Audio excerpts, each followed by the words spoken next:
I know everybody was wondering what was the purses and the money raked in for the JoJo Diaz and the Gary Russell fight tonight. I'm going to get to that in a minute. It's the Boxing Clinic and more. It's your boy CJ Goodfella back grinding, working. Y'all know what it is. Last video I'm going to drop this morning before I wake back up. So, yeah, man.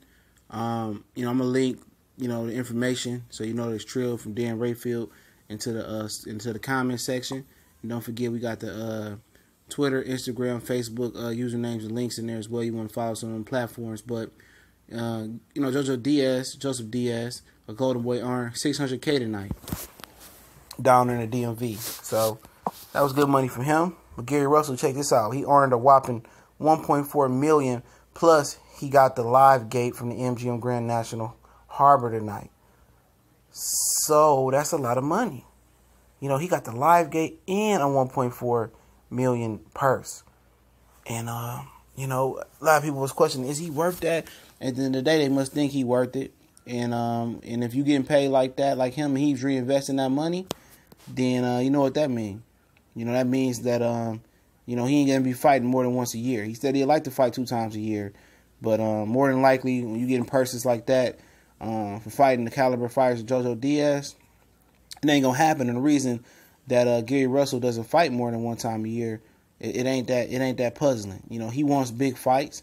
And if he don't get big fights, he's just going to continue to either move up and try to get the WBC or defend his mandatory belt once a year.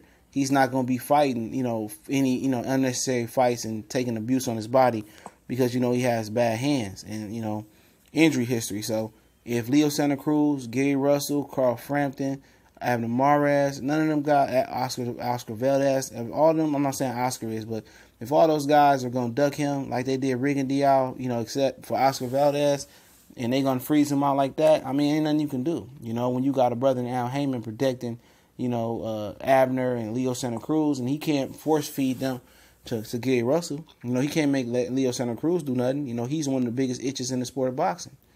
And I'm just keeping it real. He don't compete versus nobody. How many times I watched him on a Canelo Floyd undercard fight a construction worker or a science teacher or some shit like that. And they can't make him step up and fight Gary Russell and put his balls on the line. They probably barely got him going there versus Carl Frampton. The only reason he probably fought Carl Frampton because in Carl Frampton's U.S. debut, he got dropped on the floor. And Carl Frampton, another one. He's a hoe, too, who ran from Rigon Diaz. So they're going to try to do that to Gary Russell. But, he made good bank today. And they're going to continue to make sure he get good bank because at the end of the day, they doing him dirty. Al Heyman ain't delivering for him the fights that he wants to have.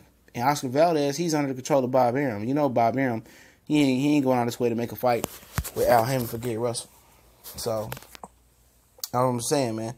They're doing him dirty. So he ain't going to let him, he going to get his bread. They're going to overcompensate him like they do all the fighters that's being ducked by some of their PBC fighters.